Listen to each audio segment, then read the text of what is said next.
585.000 thôi các bác. Tất cả mọi người sẽ có thể sở hữu được một cái đầu máy cắt cỏ của Mitsu BC T100. Đây, cái đầu máy này về đã mới, rất là mới luôn. Em chỉ cần dọn nổ làm ngon lại cho mình thôi.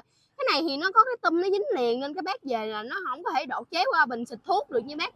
Đó, nhưng mà mình gắn vô máy cắt cỏ mình phải điếm khía đồ giúp em nha các bác, để nó gắn vô nó phù hợp hơn. Đó, 585.000 thôi. Em dọn nổ rồi em giật cho mình xem luôn.